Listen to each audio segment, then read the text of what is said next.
कैसे हो? तो आज हम आयनिक इक्विलिब्रियम का लेक्चर नंबर 5 लेके आए हैं। कौन सा?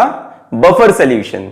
तो बफर सॉल्यूशन शायद आपने पहले भी पढ़ रखा हो या शायद नहीं पढ़ा हो, वीडियो का वेट कर रहे हो। तो बफर सॉल्यूशन में क्या होता है कि ऐसा सॉल्यूशन होता है जो अपना पीएच चेंज होने नहीं देता, है ना। इन शॉर्ट बात यही है। और इसमें बहुत सी कहानियां होंगी जो आज के लेक्चर में और इसके अगले लेक्चर में हमें समझनी है, क्योंकि आज पार्ट 1 है, पर पार्ट 1 में मैं बेसिकली पूरा कंसेप्ट तो क्लियर कर दूंगा। ठीक है, तो आप तैयार हैं? कैसे हैं? मेरा नाम अलक पांडे, हमारा आपका प्यारा सा चैनल फिजिक्स वाला। और आइए स्टार्ट करते हैं बफर सॉल्यूशन। तो कॉपी और पेन निकाल लें और अगल बगल के सारे डिस्टर्बेंसेस बंद कर लें। और ठीक है, मैं बात बोलूंगा नहीं क्या नहीं खाना है। और सारे डिस्टर्बेंसेस बंद करने के बाद कॉपी पेन निकाल के एकदम अच्छे से बैठ जाए पढ़ाई करने। ठीक है, चलिए। तो बफर सॉल्यूशन, बफर सॉल्यूशन, चूहा नहीं खाना है ना। Buffer solution. तो बफर सॉल्यूशन क्या होता है? Any solution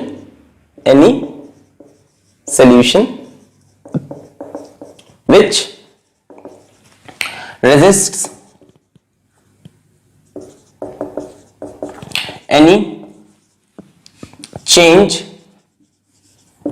in its pH on addition of small amount of acid और बेस। एक ऐसा सॉल्यूशन जिसका पीएच चेंज ना हो, ऐसा सॉल्यूशन बना लिया जिसमें हमने थोड़ा सा एसिड डाला तो उसका पीएच चेंज नहीं हुआ, थोड़ा सा बेस डाला तो भी उसका पीएच चेंज नहीं हुआ। मतलब ऐसा solution which maintains its pH fairly constant, मतलब करीब करीब कांस्टेंट।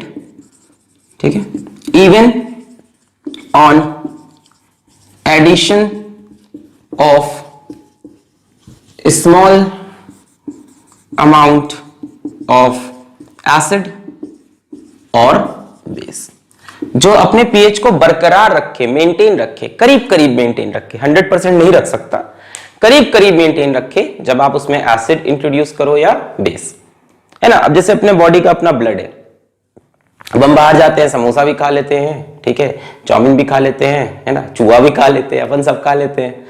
अब सब खाने से क्या होगा? कोई एसिडिक होगा, कोई बेसिक होगा, है ना। तो ब्लड का तो अपना पीएच ही बदल जाए, है ना, ब्लड का पीएच बदल जाए, पूरी बॉडी पागल हो जाए। पर ऐसा नहीं होता, because blood is a buffer solution. थोड़ा बहुत एसिड बेस वो झेल ले जाता है, ठीक है, उसका पीएच चेंज नहीं होता, उसका पीएच कांस्टेंट चलता रहता है।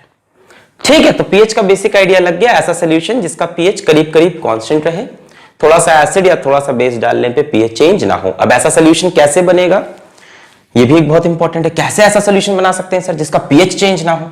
आइए देखते हैं। तो बच्चों, बफर सॉल्यूशन बनाने का बेसिकली 2 मेथड हमें सीखना है। ठीक है, ऐसे सॉल्यूशन जिनका पीएच चेंज ना हो, करीब करीब चेंज ना हो। तो पहले ऐसे जो सॉल्यूशन होते हैं, हेडिंग लगाएंगे आप एसिडिक बफर, ठीक है, जो फर्स्ट काइंड के होंगे। और दूसरे जो ऐसे सॉल्यूशन होते हैं उनको हम बोलते हैं बेसिक बफर। तो आज के लेक्चर में हम एसिडिक बफर पूरा आपको क्लियर कर देंगे। और अगर एसिडिक बफर 100% क्लियर हो गया तो बेसिक बफर पढ़ने में क्या लगेगा यार? 10 मिनट लगेगा, 12 मिनट, खत्म। सारे कंसेप्ट तो एक ही रहेंगे, एकदम एक जैसे कंसेप्ट हैं, इसमें समझेंगे, इसमें अप्लाई कर देंगे। तो एसिडिक बफर की बेसिक डेफिनेशन क्या है? एसिडिक बफर की जो बेसिक डेफिनेशन है वो है कि हमारे पास एक वीक एसिड हो प्लस हमारे पास एक सॉल्ट हो, जो weak acid plus strong base का हो। ये बेसिक डेफिनेशन है एसिडिक बफर की। अब बताओ बेसिक बफर की डेफिनेशन क्या बन जाएगी? हमारे पास एक वीक बेस हो प्लस एक सॉल्ट हो, किसका? Weak base plus strong acid. ठीक है, और ये बेस सेम होना चाहिए जिसका सॉल्ट हो। ये बेसिक डेफिनेशन हो गई बफर की, चाहे एसिडिक बफर हो चाहे बेसिक बफर हो। एक वीक कंपोनेंट हो और दूसरा एक सॉल्ट हो जो उसी वीक कंपोनेंट से बना हो, और एक अगले कंपोनेंट से बना हो जो कि स्ट्रॉन्ग कंपोनेंट। तो चलिए एसिडिक बफर स्टार्ट करें। एसिडिक बफर शुरू करते हैं। ये बेसिक डेफिनेशन है, वैसे तो बहुत तरह के बफर मैं आपको दिखाने वाला हूं, ठीक है। तो एसिडिक बफर, तो अगर एकदम सिंपल डेफिनेशन से चले तो हमें क्या चाहिए, एक वीक एसिड चाहिए प्लस हमें एक सॉल्ट चाहिए। सॉल्ट किसका हो, वीक एसिड स्ट्रॉन्ग बेस का, है ना। सॉल्ट किसका हो, इसी वीक एसिड का किसी स्ट्रॉन्ग बेस के साथ। जैसे पहला एग्जांपल देखिए, मेरे पास वीक एसिड हो गया CH3COOH एसिटिक एसिड। अब इसका सॉल्ट मैं ले रहा हूं CH3COONA सोडियम एसीटेट। ये इसका किसके साथ सॉल्ट हो गया, स्ट्रॉन्ग बेस NaOH के साथ सॉल्ट हो गया। जैसे देखिए मैं बोलूं HCN hydrogen cyanide weak acid. अब एक सॉल्ट मैं ले रहा हूं NaCN, ये इसका किसके साथ सॉल्ट हो गया, NaOH के साथ, जो कि स्ट्रॉन्ग बेस है। तो इस तरह से आप कोई भी एग्जांपल ले सकते हो। जैसे H2CO3 वीक एसिड, और मैं यहां ले लूं K2CO3 सॉल्ट। इसका सॉल्ट लिया मैंने, वीक एसिड का salt with a strong base. Strong base कौन, KOH। तो ऐसे तमाम एग्जांपल आप बना सकते हो। मान लो मैंने बेंजोइक एसिड ले लिया C6H5COOH, और फिर इसका सॉल्ट ले लिया with a strong base COO, sodium benzoate. ये हो गया बेंजोइक एसिड, ये हो गया पोटेशियम बेंजोएट। पोटेशियम कहां से आया, स्ट्रॉन्ग बेस से। तो ऐसे जो भी सोल्यूशन हो जिसमें यहां पे एक वीक एसिड हो, जैसे मान लो यहां HF ले लिया और यहां उसका salt with a strong base NaF ले लिया, इनको हम एसिडिक बफर कहते हैं। जैसे यहां हमने H2S लिया, यहां हमने K2S ले लिया, मतलब बहुत इनफाइनाइट एग्जांपल बना सकते हैं हम। अब स्ट्रॉन्ग बेस क्या क्या होते हैं, बस ये अगर याद रखो तो काम बन जाएगा। अपने NaOH वगैरह, KOH वगैरह, ठीक है, कैल्शियम हाइड्रोक्साइड वगैरह, है ना, अपना मैग्नीशियम हाइड्रोक्साइड वगैरह।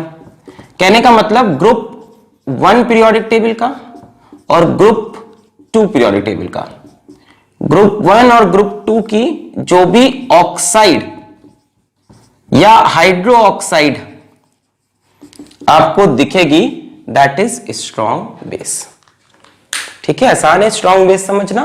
ग्रुप 1 और ग्रुप 2 की जो भी ऑक्साइड या हाइड्रो ऑक्साइड है ना, सोडियम, पोटेशियम और इधर है ना सीसियम वगैरह जितने भी हैं ग्रुप 1 2 में, मैग्नीशियम, बेरियम, स्ट्रोंटियम, सबकी ऑक्साइड या calcium hydro oxide is a strong base.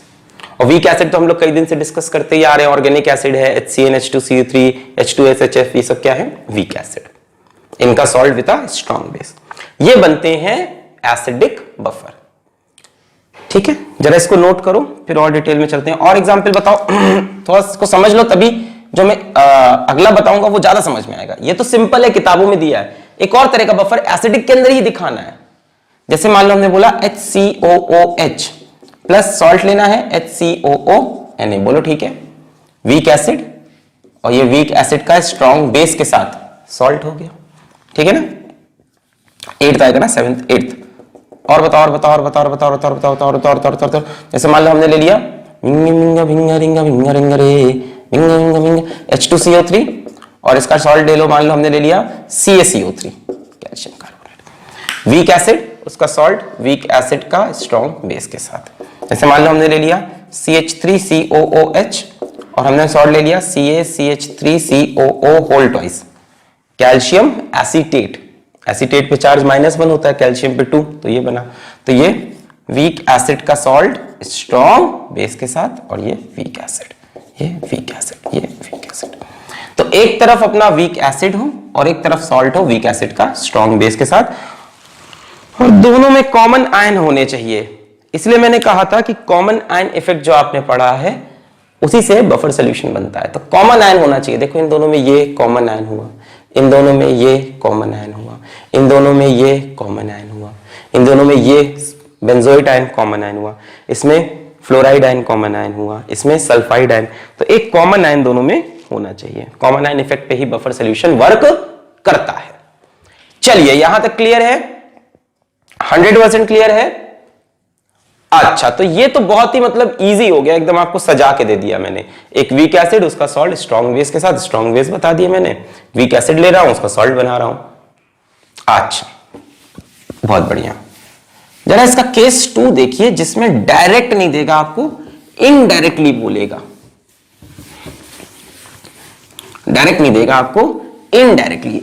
Direct तो ये हो गई कहानी, समझ में आ गई आपको, डायरेक्ट कहानी समझ में आ गई। डायरेक्ट कहानी क्या है? वीक एसिड और salt of weak acid with strong base. Indirect में क्या करेगा आपसे, वो क्या बोलेंगे आपको इनडायरेक्ट में, अगर किसी तरह दिए हुए कंपोनेंट से ये दोनों कंपोनेंट ऑब्टेन हो सकते हैं, तो दिया हुआ कंपोनेंट बफर सॉल्यूशन बना सकता है। अगर जो मैं यहां पे लिखने जा रहा हूं उनके बीच में कुछ रिएक्शन करा के हम किसी तरह से ये कंपोनेंट्स बना सकते हैं, तो ये भी बफर बना सकता है ना, इनडायरेक्ट मेथड ऑफ बफर। जैसे मानो पहला एग्जाम्पल मैं आपको देता हूं, पहला एग्जाम्पल है NaOH plus CH3COOH।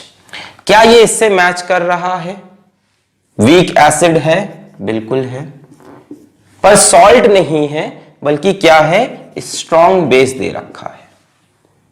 Week acid के साथ स्ट्रॉन्ग बेस, सॉल्ट नहीं है। जरा सोचते हैं, ये एसिड बेस आपस में रिएक्शन करेंगे, CH3COOH प्लस NaOH, क्या देंगे हमको, CH3COONA प्लस H2O। बोले यही निकलेगा, यहां से OH माइनस निकला, यहां से H प्लस निकला, CH3COONA। ये देखो एक सॉल्ट बन गया। ये सॉल्ट किसका है? वीक एसिड स्ट्रॉन्ग बेस का। हो गया काम क्या? ये भी है अपने पास सॉल्यूशन में, ये भी है अपने पास। It is a buffer solution. दिया हुआ कंपोनेंट अगर किसी तरह से इस दो फॉर्म में चेंज हो सके तो भी वो बफर सॉल्यूशन कहलाएगा, प्रोवाइडेड इन दोनों में से इसकी कंसंट्रेशन इससे ज्यादा हो। ऐसा क्यों? CH3COH देखो रिएक्शन में यूज भी हो गया है, तो यूज होने के बाद ये बचना भी चाहिए, है ना। NaOH should be the limiting reagent. NaOH को लिमिटिंग रिएजेंट मतलब NaOH को पहले खत्म होना चाहिए और ये बचा होना चाहिए, ताकि लास्ट में ये भी बन जाए और ये भी बचा हो, NaOH खत्म हो जाए सॉल्यूशन से। ऐसे सॉल्यूशन को हम इनडायरेक्ट बफर सॉल्यूशन बोल सकते हैं, वो बफर बनाने के कैपेबल हैं। जैसे मान लो इसकी कंसंट्रेशन 0.1 मोलर और इसकी कंसंट्रेशन हमको 0.5 मोलर दी, तो ये 0.1 मोलर, ये 0.5 मोलर, ये कितना इसको यूज करेगा? 0.1, और ये भी 0.1, ये कितना बना? 0.1। अब हम बाद में पूछें कि क्या क्या रिमेनिंग है, तो ये 0.4 मोलर बचा है, ये खत्म हो गया और ये 0.1 मोलर बन गया। यानी अब सॉल्यूशन में आपके पास एक क्या है? वीक एसिड, और क्या है? एक सॉल्ट है वीक एसिड का स्ट्रॉन्ग बेस के साथ। तो कंडीशन ये है कि इसकी कंसंट्रेशन इससे ज्यादा होनी चाहिए। क्लियर हो गया? ये बात क्लियर हो गई कि इस तरह से भी खेल सकते हैं हम इनडायरेक्ट बफर का। चलिए इनडायरेक्ट बफर के और एग्जांपल बताएं। इसको मिटा दूं मैं, नोट करना हो नोट कर लो एक एग्जांपल। इसको आगे न्यूमेरिकल में भी देखना है आपको। मिटा दूं? ओके, तो आप समझ गए कि इससे सॉल्ट बन सकता था, तो खेल हो सकता था। दूसरा देखिए जरा, ऐसा ही एग्जांपल मैं आपको दूं। मान लीजिए मेरे पास HCN है और H2SO4 है। अब देखने में लग रहा है ये बफर बन ही नहीं सकता, है ना। HCN नहीं, ये ले लेते हैं, मेरे पास सॉरी NaCN है और H2SO4। अब देखने में लग रहा है ये बफर नहीं बन सकता। NaCN क्या है? एक सॉल्ट है। किसका सॉल्ट है? HCN यानी weak acid, NaOH strong base. भाई ये किसका सॉल्ट है? Week acid strong base. और ये क्या है? ये एक स्ट्रॉन्ग एसिड है, सल्फ्यूरिक एसिड। क्या इनसे ये कंपोनेंट बन सकते हैं? सोचो, रिएक्शन होगा NaCN प्लस H2SO4 H इससे लग जाएगा, बनेगा HCN प्लस Na2SO4। HCN क्या बन गया? Weak acid. तो अपने पास वीक एसिड भी हो गया, वीक एसिड स्ट्रॉन्ग बेस का सॉल्ट भी हो गया, तो yes it is a buffer solution, it can form a buffer solution. Condition क्या होगी कि ये रिएक्शन होने के बाद भी NaCN बचा हो, मतलब NaCN का कंसेंट्रेशन मान लो 0.2 मोलर, तो इसका 0.1 मोलर, इसका कंसेंट्रेशन इससे 0.2 क्या और ज्यादा मान लो, क्योंकि इसका तो 2 मोल इससे रिएक्ट ही करेंगे ना, अगर बैलेंस करेंगे तो हम 2 और 2 लगेगा, तो मान लो ये 0.4 मोलर। मतलब ये रिएक्शन खत्म होने के बाद भी NaCN आपके पास बचा हो, और रिएक्शन खत्म होने पे आपको HCN भी मिल गया, वीक एसिड मिल गया, और उसका सॉल्ट मिल गया विद अ स्ट्रॉन्ग बेस।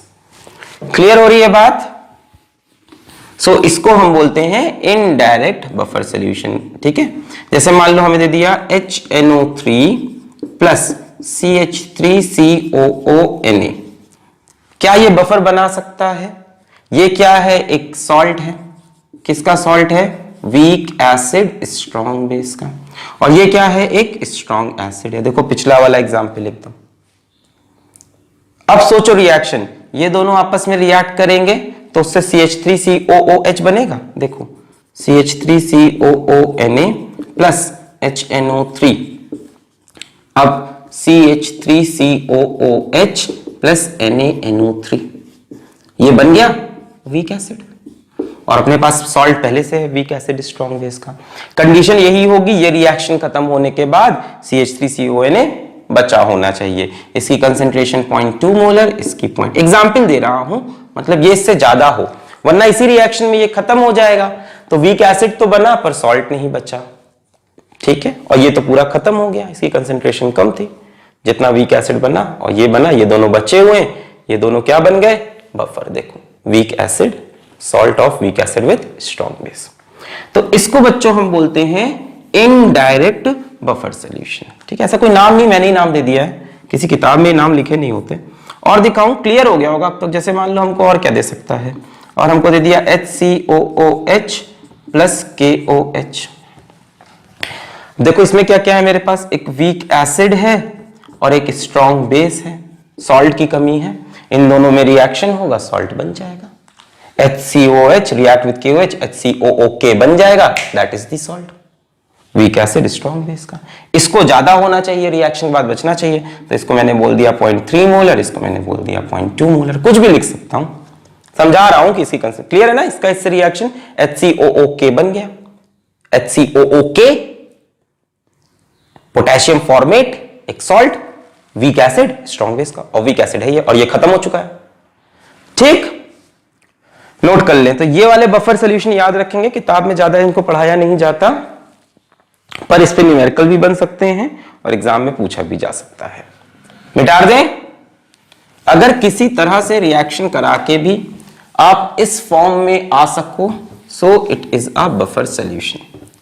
देखो जेईई 2010 में हमसे पूछा, IIT जेईई 2010 में हमसे पूछा कि इनमें से कौन कौन सा बफर हो सकता है, इनमें से कौन कौन सा बफर हो सकता है। एग्जाम्पल ऑप्शन थे HNO3 CH3COOH, KOH CH3COONA, HNO3 CH3COONA, option D CH3COOH CH3COONA। चलो बताओ, अपने आप सोचो, सारे ऑप्शन को एनालाइज करो, सोच के बताओ इसमें से कौन कौन सा बफर है या हो सकता है या हो सकता है। चलिए कर लिया आपने। सबसे पहले डी ऑप्शन तो होना ही होना है, वीक एसिड, और this is a salt of weak acid with strong base. तो ये तो पूरी डेफिनेशन को सेटिस्फाई करता है, हो गया। ये तो सबसे साफ साफ मुझको सबसे पहले यही दिखाई पड़ा एकदम, CH3COH CH3CONA। चलिए अब पहला ऑप्शन लेते हैं, this is a strong acid, this is a weak acid, इससे कोई बफर बनने वाला नहीं क्योंकि आपके पास बेस ही नहीं है। स्ट्रॉन्ग बेस नहीं है तो अटेम्प्ट करना भी फालतू है। सॉल्ट मतलब स्ट्रॉन्ग बेस कहीं दिख रहा है नहीं, so this is not possible. फिर इस पे आओ, this is strong base and this is salt of weak acid and strong base. चलिए ट्राई करते हैं, शायद बन सके। स्ट्रॉन्ग बेस है, सॉल्ट है, वीक एसिड स्ट्रॉन्ग बेस का। इन दोनों में यदि आप रिएक्शन कराओगे तो रिएक्शन होगा ही नहीं। भाई कैसे होगा, यहां H+ तो है नहीं कि जाके CH3COH बन जाए। भाई ये तो क्या रिलीज करेगा, OH-, और ये किसमें टूटेगा, इसमें और इसमें। अब बताओ कोई पॉसिबिलिटी है कि आपके पास CH3COH बन जाए? वही तो आपको चाहिए ना एसिड में। तो CH3COH बनने की कोई पॉसिबिलिटी नहीं है। आपका वीक एसिड बनने का कोई पॉसिबिलिटी दिख रहा है? सोचो, Na इससे जुड़ेगा तो भी नहीं, ये इससे जुड़ेगा तो भी नहीं, तो वीक एसिड नहीं मिल रहा, इसलिए ये कैंसिल। फिर इस पे आओ, this is a strong acid and this is a salt of weak acid strong base. अब इन दोनों का रिएक्शन होगा तो क्या बनेगा, CH3COOH और NaNO3। CH3COH क्या बन गया, वीक एसिड, तो इसमें पॉसिबिलिटी है, ये सही है। क्लियर है, ये तो भी कराया था मैंने। देखो इन दोनों में रिएक्शन होगा, यहां से H+, CH3CO- CH3COH, weak acid मिल गया, salt of weak acid strong base. तो यहां पे दो ऑप्शन सही हैं, एक तो क्लियर था, एक इनडायरेक्ट था। अब बफर कैसे काम करता है ये मैं बाद में समझाऊंगा, पहले मैं बफर के न्यूमेरिकल कैसे हिलाने हैं ये दिखाता हूं। ठीक है, मतलब एक टॉपिक होता है action of buffer, working of buffer, उसको थोड़ी देर बाद। और पहले देखते हैं कि how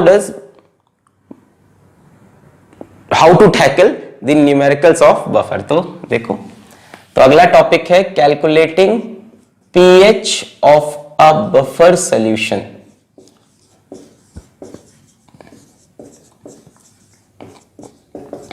pH of a buffer solution कैसे निकालेंगे बफर का pH? तो पहले मैं फॉर्मूला लिख दे रहा हूं, आप नोट कर लो, फिर मैं बताता हूं कैसे आया वो। pH is equals to pKa plus log base 10 concentration of salt upon concentration of acid. This is not 100% true. अभी इसके अंदर की मैं आपको सारी बातें समझाऊंगा, पर पहले नोट कर लें।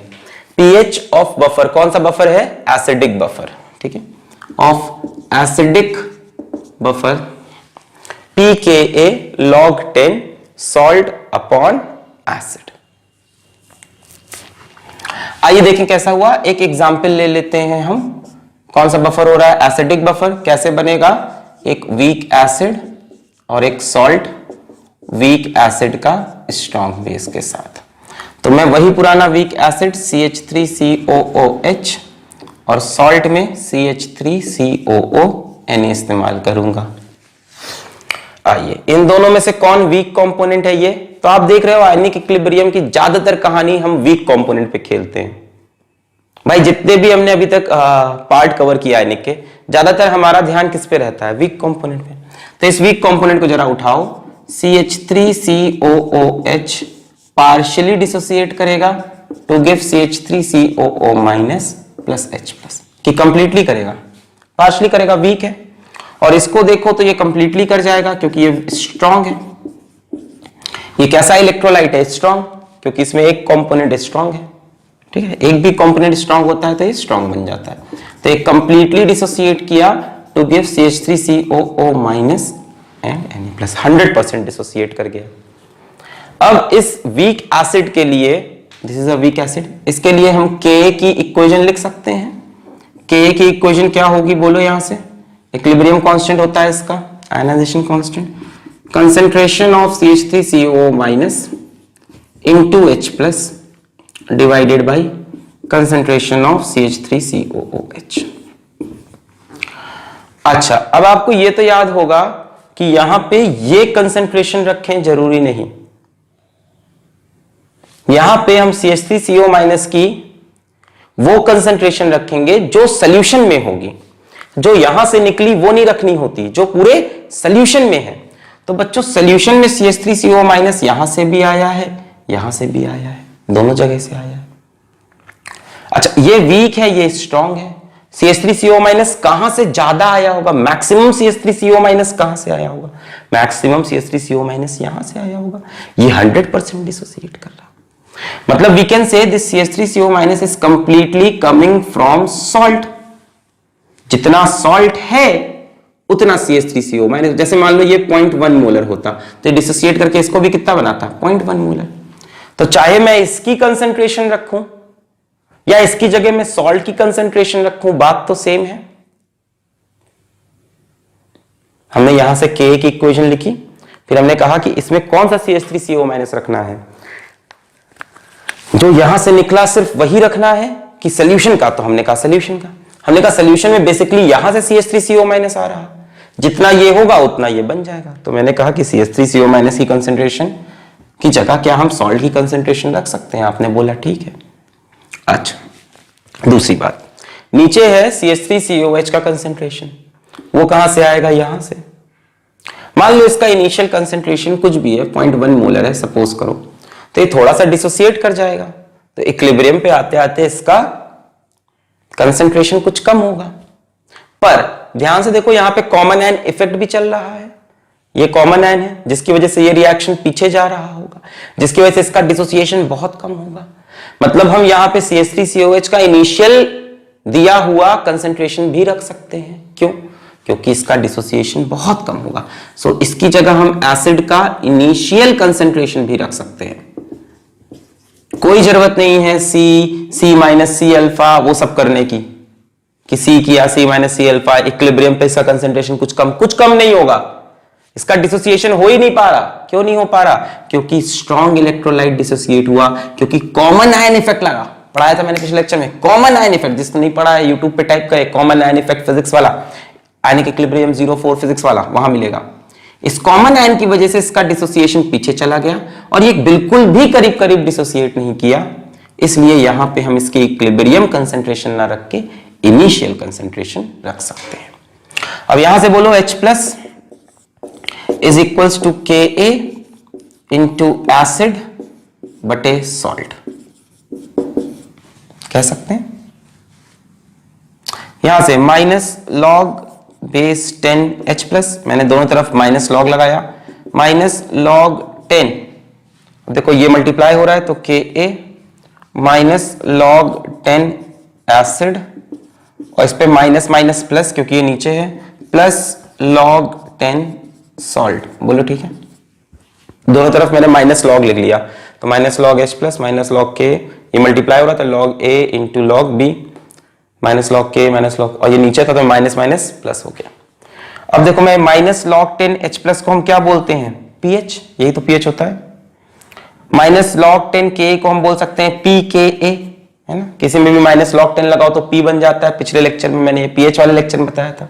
माइनस लॉग 10 Kw pKw, तो माइनस लॉग 10 K pK, और इन दोनों को देखो क्या बन जाएगा, plus log 10 salt upon acid. देखो लिख सकते हैं ये चीज, सोच के बोलो,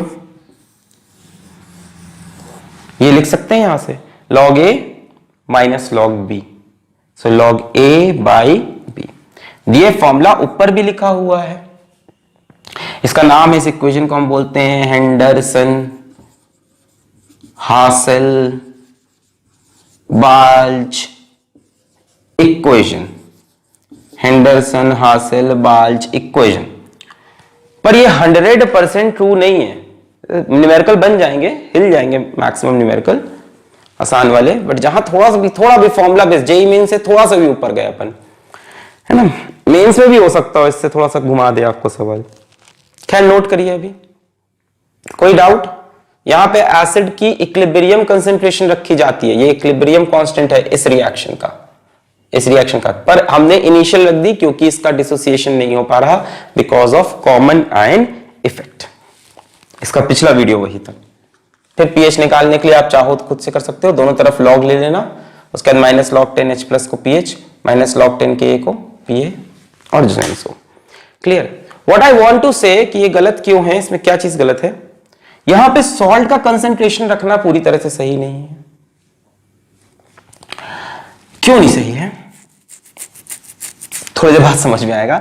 आप ये समझो यहां पे एसिड कौन सा है? CH3COH, ऊपर सॉल्ट कौन सा है, सॉल्ट है नहीं एक्चुअल में तो CH3CO माइनस आयन। तो नीचे एसिड है, ऊपर इसके कॉन्जुगेट बेस की कंसंट्रेशन है, इसका ये कॉन्जुगेट बेस बनेगा कि नहीं। तो नीचे एसिड, ऊपर सॉल्ट की जगह थोड़ा सा याद रखो कि सॉल्ट है या कॉन्जुगेट बेस है, याद रहेगा। नीचे एसिड, ऊपर सॉल्ट की जगह कॉन्जुगेट बेस। देखो ये कॉन्जुगेट बेस है ना इसका, H+ निकलने के बाद। चलिए हो गया। अब इस पे सिंपल न्यूमेरिकल करते हैं पहले, फिर न्यूमेरिकल का लेवल बढ़ाएंगे। करीब हम 6 से 7 न्यूमेरिकल करने जा रहे हैं और उसी में ये पूरा टॉपिक अब क्लियर हो जाएगा हमको, है ना। न्यूमेरिकल के थ्रू ही पढ़ते हैं। चलिए तो एसिडिक बफर के न्यूमेरिकल स्टार्ट करते हैं। पहले कोई इजी न्यूमेरिकल स्टार्ट करेंगे। Find the pH of a solution having, find the pH, आप भी करेंगे क्या मेरे साथ। चलिए, find the pH of a solution having 0.1 molar CH3COOH, Ka is equals to 10 की पावर -5 and 0.2 molar CH3COONA। चलिए सबसे सिंपल न्यूमेरिकल पहला किया जाए।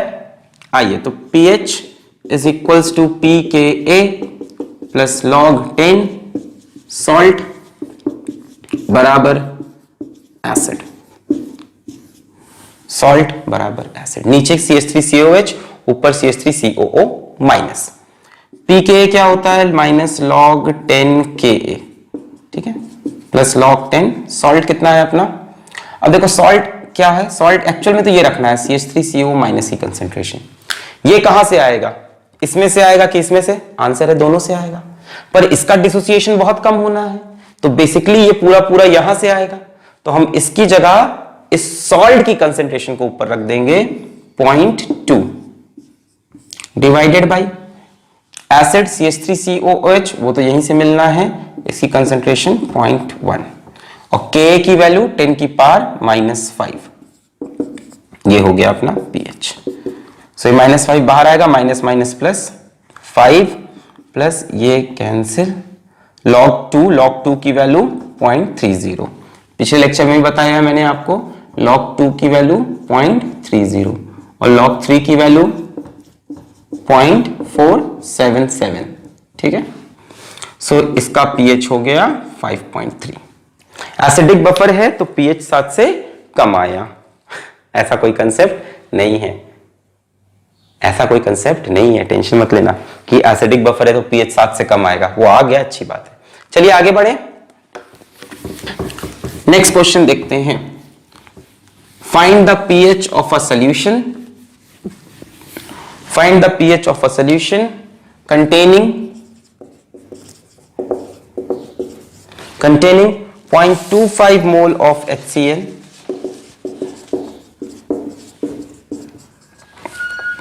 इसका Ka हमको दे रखा है, Ka 10 to the power -5 and 0.10 mole NaCN are present, are क्या, containing present in 1 liter solution। चलिए, अब ये एक बफर सॉल्यूशन है, ये तो समझ में आ ही गया आपको। आपको इसका pH निकालना है, ट्राई करिए, मैं ऑप्शन देता हूं A B C D। तो 4 ऑप्शन है मेरे पास, 5.3, 4.6, 4.7, 3.8। चलिए ट्राई करिए अपने आप।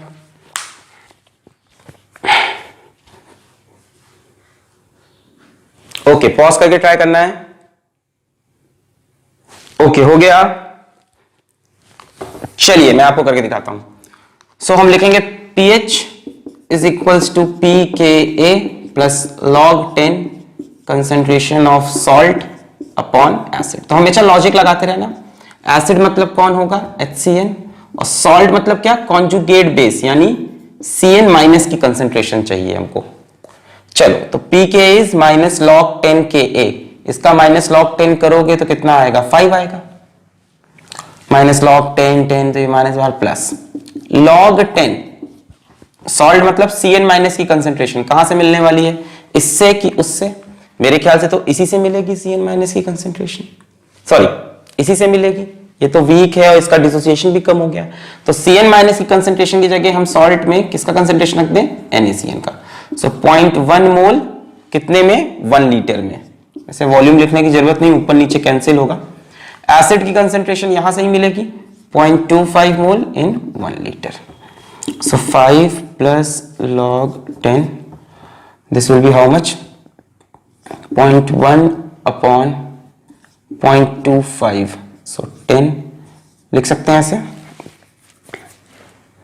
5 2 से 10 तो 10, 5 5 से 25, 2/5, सो कितना होगा ये, पॉइंट कैंसिल, 10/25, 5 2 से 10, 5 5 से 20, 2/5, so 2/5 will become 0.4, so it will be how much, 5 plus log 10 into 0.4 को आप 4/10 लिख सकते हो, है ना। 2/5 को भी तो लिख सकते थे 4/10, 2 to the 4 5, ठीक है, 4/10, so it will be 5 plus log 4 minus log 10, log 10 to the base 10 will be 1, so it is how much, 5 plus, इसको हम 2 log 2 लिख सकते हैं, यानी 2 into log 2 की value 0.3, 2 log 2, 2 into 0.3 minus 1, so 5 minus 1 4 plus 0.6 4.6, option D is correct. कई लोग का आ गया था, बधाई हो। चलिए, तो ये 2 सिंपल क्वेश्चन आपको समझ में आ गया।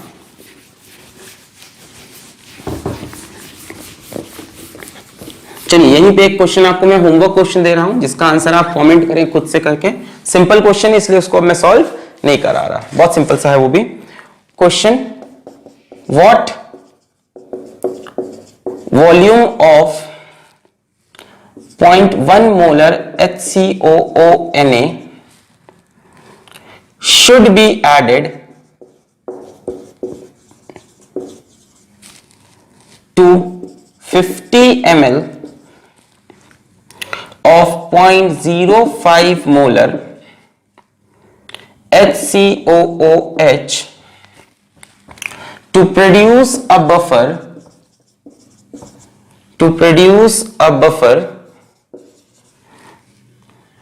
of pH 4 if pKa is equals to 3.7। करेंगे खुद से कि मैं कर दूं? What volume of this should be added to 50 ml of this to produce a buffer of pH इतना if pKa is इतना। ठीक है, तो हम pH का फॉर्मूला लिखें, pH is equals to pKa plus log 10 salt बराबर एसिड। एसिड कौन सा चाहिए, HCOOH की कंसेंट्रेशन, सॉल्ट मतलब कॉन्जुगेट बेस यानी HCOO माइनस की कंसेंट्रेशन। तो HCOH तो यार तुमको यहां से सीधा रख दोगे क्या, नहीं रुको, अब की बार वॉल्यूम और आने वाला है, अभी और वॉल्यूम आने, इस बार सोल्यूशन बना के नहीं दिया है, सोल्यूशन बनाना है।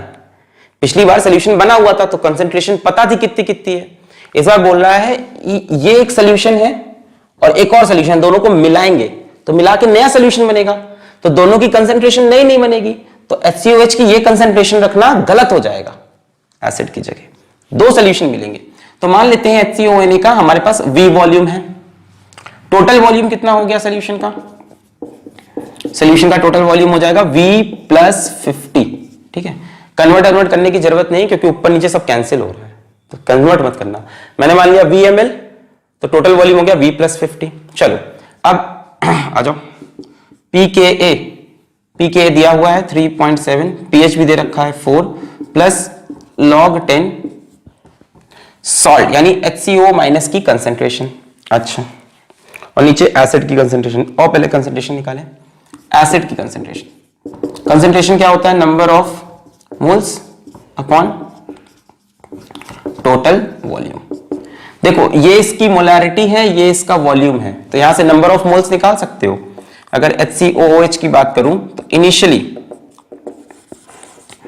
HCOH की मोलैरिटी पता है, नंबर ऑफ मोल्स नहीं पता, वॉल्यूम पता है 50। तो यहां से नंबर ऑफ मोल्स कितने हो जाएंगे, मोलैरिटी इंटू वॉल्यूम। ये मैं कई बार बताया हूं, m इंटू वी क्या बनता है, number of moles.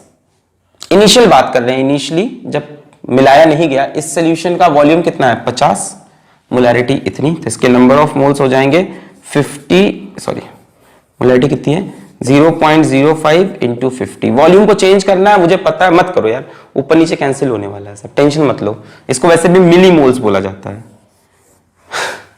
Number of moles नहीं मिली मोल्स, क्योंकि वॉल्यूम मिलीलीटर में। टेंशन मत लो तुम, छोड़ दो अभी, है ना, ऊपर नीचे कैंसिल हो जाएगा, वॉल्यूम चेंज करने की जरूरत नहीं। अब इतने मोल्स हैं HCOH के, मिलाने के बाद HCOH के मोल्स तो चेंज होंगे नहीं, वॉल्यूम बढ़ जाएगा, तो टोटल एसिड की कंसंट्रेशन क्या हो जाएगी, number of moles 0.05 into 50 upon total volume, volume कितना हो गया V प्लस 50। इसी तरह से सॉल्ट की बात करें तो सॉल्ट के इनिशियल नंबर ऑफ मोल्स कितने होंगे 0.1 इंटू V, बोलो सही है।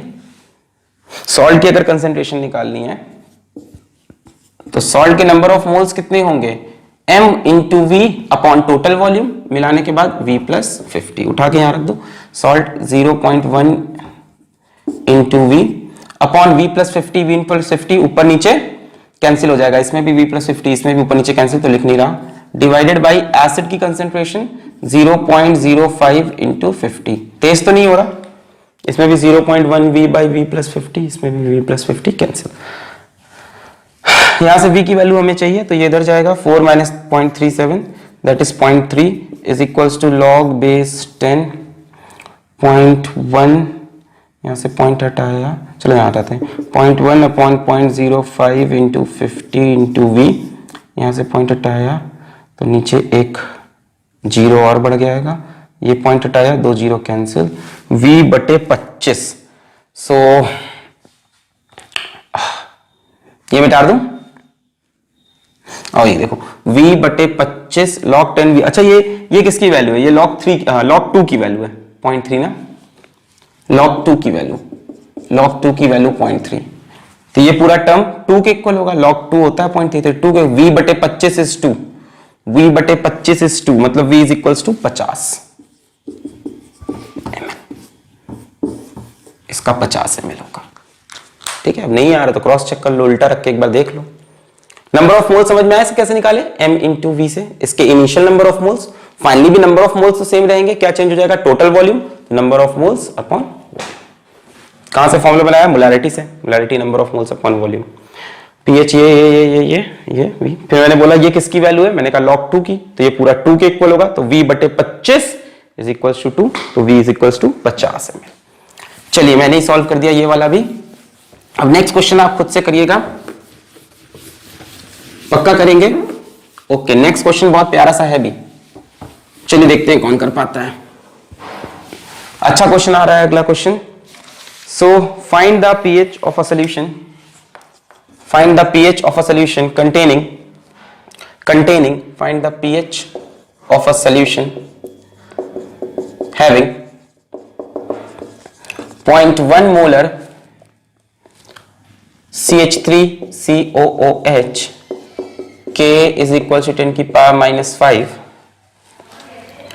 10 पावर माइनस 4 दे रहा है इस बार, चलो ठीक है, जो ये लोग दे रहे हैं वही हम ले लेते हैं, pH K is equals to 10 की power minus 4 and 0.2 molar CaCH3COO whole twice calcium acetate. अब आपको इस सॉल्यूशन का पीएच फाइंड करना है, ठीक है।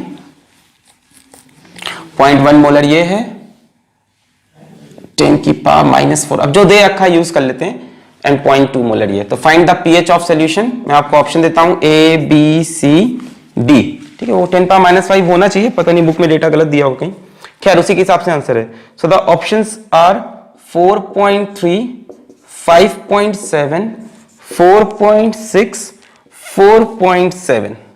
चलिए ट्राई करिए,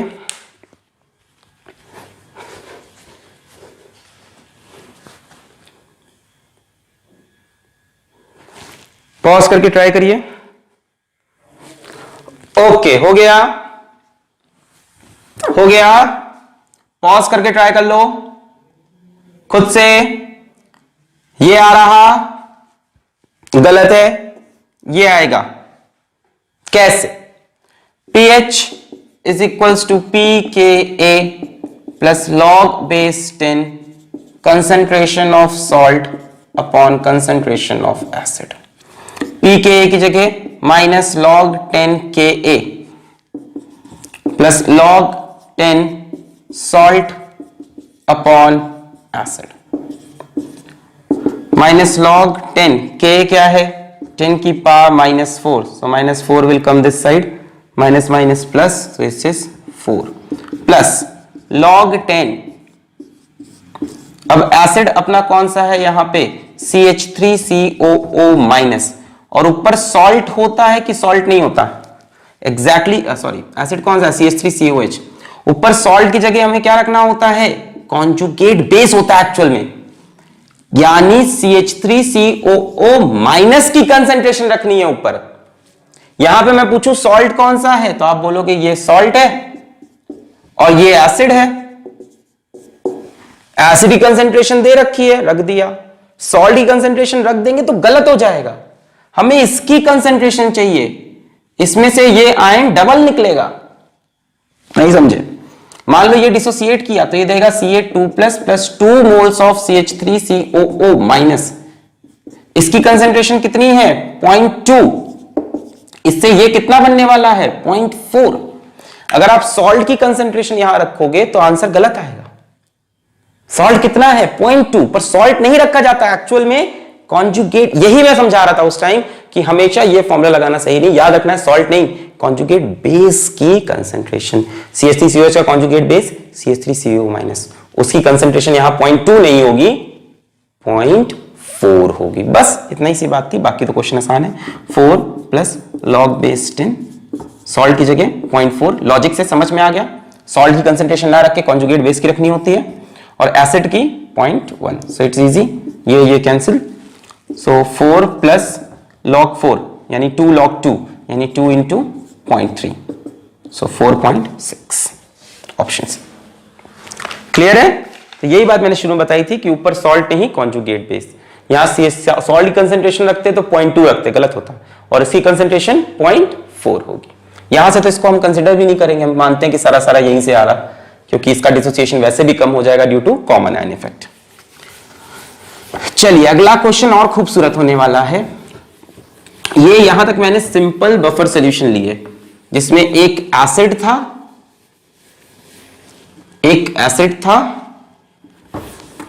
वीक वाला, और एक सॉल्ट था वीक एसिड स्ट्रॉन्ग बेस वाला। अब मैं इनडायरेक्ट बफर का न्यूमेरिकल आपको दिखाता हूं। हमसे पूछ रहा है find the pH of a solution, find the pH of a solution obtained by mixing 1 liter 0.2 molar HCOOH and 1 liter 0.1 molar NaOH। और HCOH का अपने को Ka दे रखा है, इसका Ka दिया है 10 की पावर -4। पहला सवाल तो ये है कि क्या ये बफर बनाएगा या ये बफर नहीं बनाएगा, पहला सवाल तो ये। तो मेरे पास ये एक स्ट्रॉन्ग बेस है और ये एक वीक एसिड है। जरा देखते हैं एसिड बेस का रिएक्शन करा देते हैं। चलो HCOOH प्लस NaOH का रिएक्शन क्या बनेगा? HCOONA प्लस H2, यही होगा। बहुत बढ़िया। मेरे पास इन दोनों के कितने कितने मोल्स हैं, मतलब इनिशियली बात करें तो मेरे पास 2 सोल्यूशन है, एक सोल्यूशन ये, एक ये। इन दोनों के कितने कितने मोल्स हैं? ये डायरेक्ट तो दिख रहा है, बफर नहीं है ना, वरना यहां पे एक सॉल्ट होता है, वीक एसिड स्ट्रॉन्ग बेस का नहीं। अच्छा, इन दोनों कितने कितने मोल्स हैं? तो मोल्स निकलेंगे M1 इंटू V1 और इसके M2 इंटू V2। MV से मोल्स निकलते हैं, तो इसके मोल्स हैं इनिशियली 0.2, इसके मोल्स हैं 0.1। अच्छा, फाइनली रिएक्शन हो गया, या यूज्ड देखते हैं कितने मोल्स यूज हुए इस रिएक्शन में। इसके 0.2 तो यूज नहीं कर सकते, लिमिटिंग रिएजेंट ये है। लिमिटिंग एजेंट मतलब कौन पहले खत्म होगा, ये पहले खत्म होगा। ये कहेगा भैया हम पूरा 0.1 यूज हो गए, ये बोलेगा भाई तुम्हारे 0.1 के लिए हम भी कितना देंगे 0.1, 1 के लिए 1 देते हैं तो 0.1 के लिए 0.1। इसके 1 से ये 1 बनता है तो इसके 0.1 से ये 0.1 बना। ठीक है, बोलो समझ में आई बात। इनिशियली वो 0 0 थे, ये थे। हमने कहा इसके 1 से ये 1 रिएक्ट करता है तो 0.1 से इसका 0.1 रिएक्ट किया। इसके 1 से ये 1 बनता है तो 0.1 से 0.1। अब मैं पूछूं फाइनली कितना कितना बचा, सब फाइनली सब कितना कितना बचा या बना। तो ये 0.2 से 0.1 यूज हो गया तो बचा 0.1। ये 0.1 से 0.1 पूरा यूज हो गया, ये कुछ नहीं बचा। और ये 0 था 0.1 बना तो 0.1 बचा। फाइनली सॉल्यूशन में आपके पास क्या क्या है, आपके पास HCOOH है कितना 0.1 molar, 0.1 moles, not molar, 0.1 moles. आपके पास NaOH नहीं बचा, आपके पास HCOONA है कितना 0.1 moles. So you have a weak acid and you have a salt of weak acid and strong base. क्या ये बफर है? क्या यही प्यार है? हाँ यही प्यार है कि नहीं यार, बफर ही तो हुआ ना भाई साहब। वीक एसिड भी है, salt of weak acid, strong base. तो this is how you have to work question like this, जिसमें डायरेक्ट बफर ना बना हो, रिएक्शन कराओ, फिर पूरी कहानी समझो, इसके मोल्स रखे, इसके मोल्स रखे, ये वो ये वो ये वो ये कितना यूज हुआ कितना बचा, तो ये बफर है। अब इस बफर का पीएच निकाला जा सकता है, हाँ कि ना? हाँ भाई निकाला जा सकता है, आसान है इसका पीएच निकालना। निकल आएगा, बोलो पीएच बोलो। PH is equals to pKa plus log base 10 concentration of salt upon concentration of acid. चलो भैया, सो pKa यानी माइनस लॉग 10 Ka, मतलब आपको समझ में आ रहा है 4 प्लस लॉग 10 सॉल्ट की कंसंट्रेशन बताओ। सॉल्ट के मोल्स है 0.1, टोटल वॉल्यूम कितना हो जाएगा 1 प्लस 1 यानी 2। सो 0.1 बाई 2, तो मैं वॉल्यूम लिख नहीं रहा हूं क्योंकि वॉल्यूम ऊपर नीचे कैंसिल। नीचे एसिड की कंसंट्रेशन, एसिड के मोल्स कितने हैं 0.1, टोटल वॉल्यूम 1 प्लस 1 बाई 2, तो 0.1 बाई 2, तो मैं 2 नहीं रख रहा, कैंसिल। ये भी देखो कैंसिल हो गया। log 1 to any base is 0, the answer is 4 plus 0, pH is coming out to be 4. log 1 to any base is 0। बस यहां तक कहानी थी, इसके बाद तो कर ही लोगे यार। तुमको सॉल्ट का कंसंट्रेशन मिल गया 0.1 मोल्स इन 2 लीटर, एसिड का मिल गया 0.1 moles in 2 litres, weak acid, salt of weak acid, strong base. Apply the formula, pH is equals to pKa log 10 salt by acid। Clear? पक्के से? चलिए, ऐसे क्वेश्चन किस तरह से करने समझ में आ गया है। चलिए देखते हैं, इसी का एक और क्वेश्चन लेते हैं इस फॉर्म का, जिसमें डायरेक्ट बफर आपको ना दे रखा हो।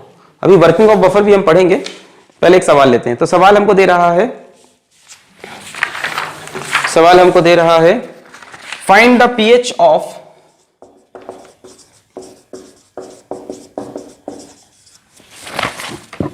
मिक्सिंग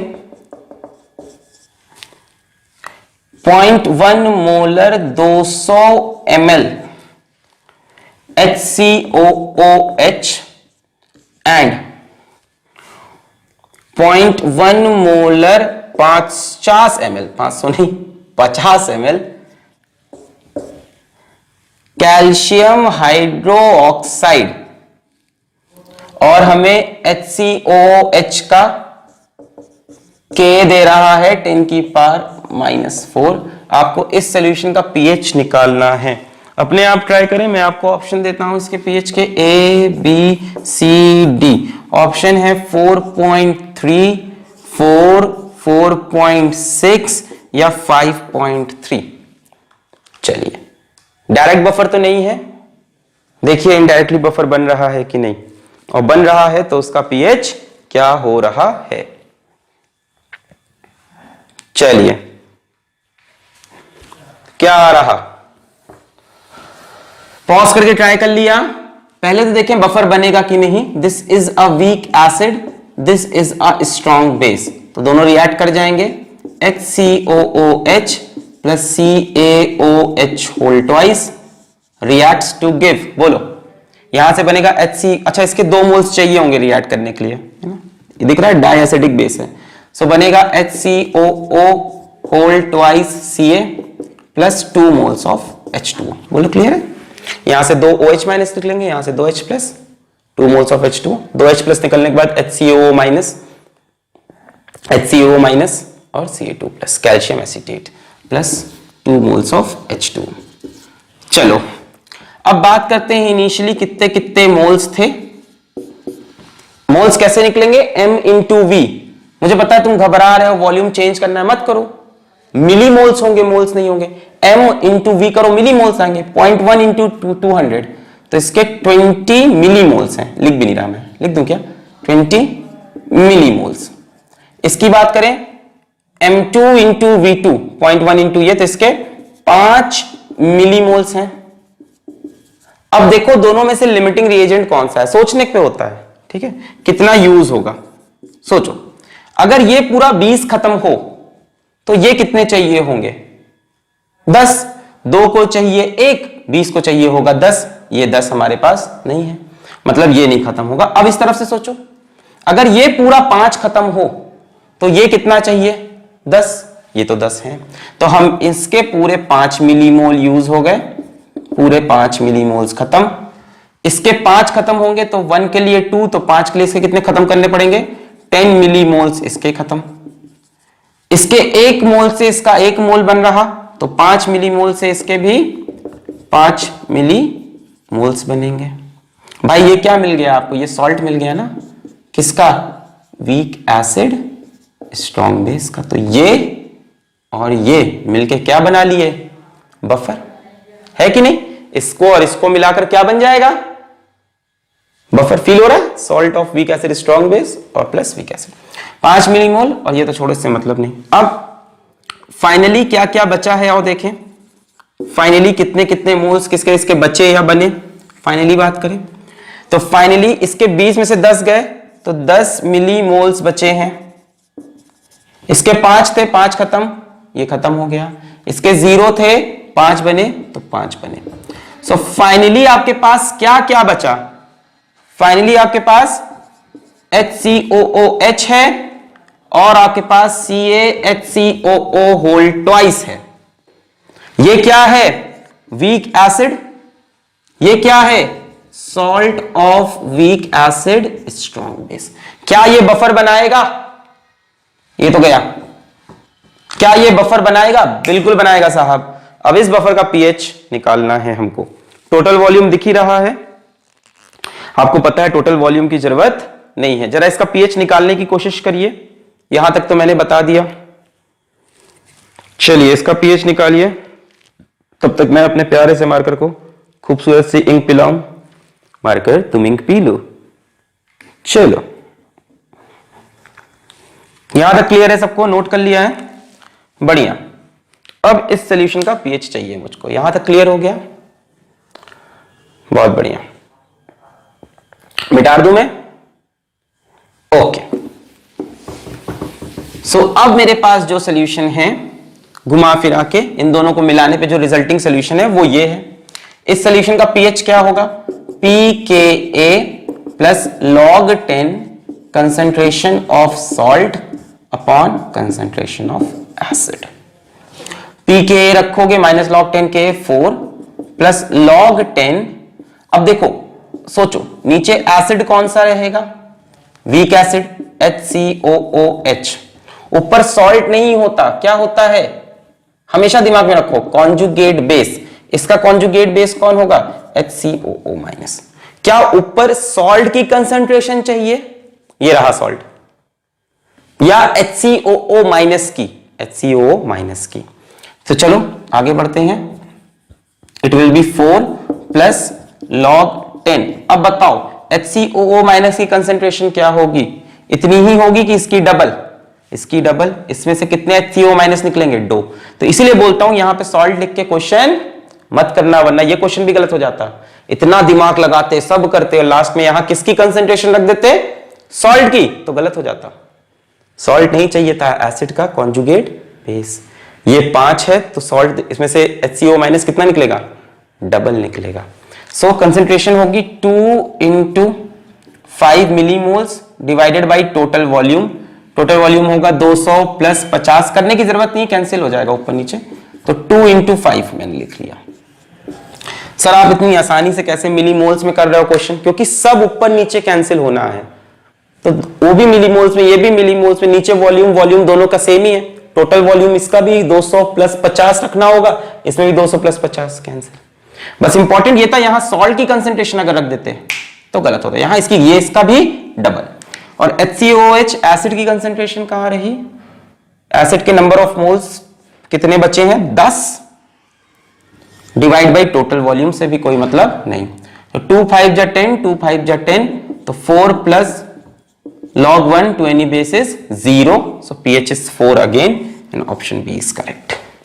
तो ऐसे क्वेश्चन में हमेशा pH 4 नहीं आता, वैल्यूज ऐसी सेट की गई थी किताब में कि क्वेश्चन हमारा बोर्ड पे जल्दी सॉल्व हो जाए, या हमने शायद सेट कर ली नोट्स बनाते वक्त। क्लियर हो गया, मजा आया इसमें, इसमें दोनों कंसेप्ट आ गए। एक ये भी आ गया कि सॉल्ट की जगह कॉन्जुगेट बेस, मतलब सॉल्ट की कंसेंट्रेशन रखते तो गलत, और एक आ गया कि ये डायरेक्ट बफर तो है नहीं, वीक एसिड स्ट्रॉन्ग बेस है, तो हमने रिएक्शन कराया और बफर बनाया। मिटा दें इसको, बहुत बढ़िया। तो इसके और क्वेश्चन आप इस तरह के अपने आप किताब से प्रैक्टिस कर सकते हो, जिसमें डायरेक्ट बफर ना मिल रहा हो और बफर बना के खेल खुद से खेलना पड़ रहा हो। अब बात करते हैं वर्किंग ऑफ बफर सॉल्यूशन की। बफर सॉल्यूशन काम किस प्रकार से करता है, आइए तो हेडिंग लगाइए, working of A buffer solution. और कौन से बफर पढ़ रहे हैं हम पूरे लेक्चर में, एसिड, बेसिक अगले लेक्चर में पढ़ लेंगे, एसिड बफर।